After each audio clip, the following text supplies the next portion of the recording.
તમાકુના પાકમાં રુજુતા દવાનો ઉપયોગ કરેલ એક સરખું ખેતર આપણે જોઈ શકીએ છીએ। પત્તાની જાડાઈ, એની ક્વોલિટી, એની થિકનેસ, બધી વસ્તુ આપણે જોઈ શકીએ છીએ। 60 થી 65 દિવસની તમાકુનો પાક છે।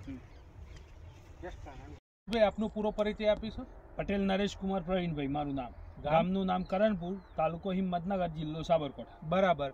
તો ચાલુ વર્ષે આપણે તમાકુનું વાવેતર કરેલું છે અને આ તમાકુના પાકની અંદર આપણે કેટલા દિવસના થયા છે અત્યારે? અત્યારે 65 દિવસની તમાકુ છે। 65 દિવસનો તમાકુનો પાક થયો છે અને એની અંદર આપણે ધર્મજ ક્રોપ ગાર્ડ લિમિટેડની એક દવાનો અહીંયા ઉપયોગ કર્યો હતો, રુજુતાનો।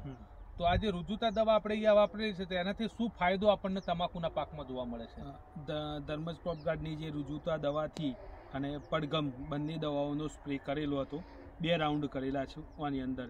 પહેલો 40 થી 42 દિવસે અને બીજો 55-60 દિવસ આસપાસમાં સ્પ્રે કરેલો હતો, જેના લીધે આ તમાકુના પત્તાની જે સાઈઝ ખરી એ બી મોટી થાય છે અને એની અંદર જે આ જાડાઈ આવી જોઈએ એ પત્તાની અંદર જાડાઈ આવે છે।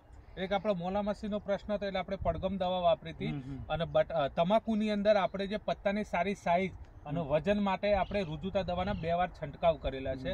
તો તમારા કહેવા પ્રમાણે રુજુતાનો છંટકાવ કરવાથી પત્તાની સાઈઝ સારી બને છે, એની જાડાઈ કે જે વજન આપણે જોઈએ છે વજનમાં તમને ફેરફાર થાય એવું લાગે છે। તો આજે રુજુતા દવા મારી તેનાથી તમારા પત્તાની થિકનેસ, જાડાઈમાં કેવું લાગે છે? થિકનેસ, રુજુતા દવાથી થિકનેસ, જાડાઈ અને પત્તાની સાઈઝ બંને મોટું થાય છે। એટલે હું દરેક ખેડૂત મિત્રોને ભલામણ કરું છું કે આ દવાનો 2 વખત સ્પ્રે કરી દેવો જોઈએ અને ચૂસ્યા જીવાતો જે લાગતી હોય એ પ્રમાણે એની અંદર એડ કરી અને એ સ્પ્રે તમે કરવાથી તમને પ્રોડક્શનની અંદર 20 થી 25% ડિફરન્સ તો મિનિમમ આવે છે। હું ગઈ સાલ બી પ્રયત્ન કરેલો હતો, પણ ગઈ સાલ એક જ વખત કર્યું હતું અને આજી વખત 2 વખત કરવામાં આવ્યું છે। આજી વખત ગઈ સાલ કરતો બી સારી તમાકુ છે। બરાબર। એટલે ગયા વર્ષે આપણે એકવાર અનુભવ કર્યો તો આ વર્ષે 2 વાર રુજુતાનો છંટકાવ કરે છે। આખું ખેતર આપણને એક સરખું જોવા મળે છે। પત્તા બધા જોઈએ તો ઓવરઓલ એક સરખી સાઈઝના અને એની જે જાડાઈ છે પણ સારી જોવા મળે છે। તો આ નરેશભાઈએ જે અનુભવ આપ્યો કે રુજુતા દવા ઉપયોગ આપણે તમાકુની અંદર કરીએ છીએ, મોલામસી માટે આપણે પડગમ દવાનો પણ ઉપયોગ કરાયેલો છે, તો આપણે ખેતર જોઈ શકીએ છીએ। તો આભાર આપ સૌ ખેડૂત મિત્રોનો।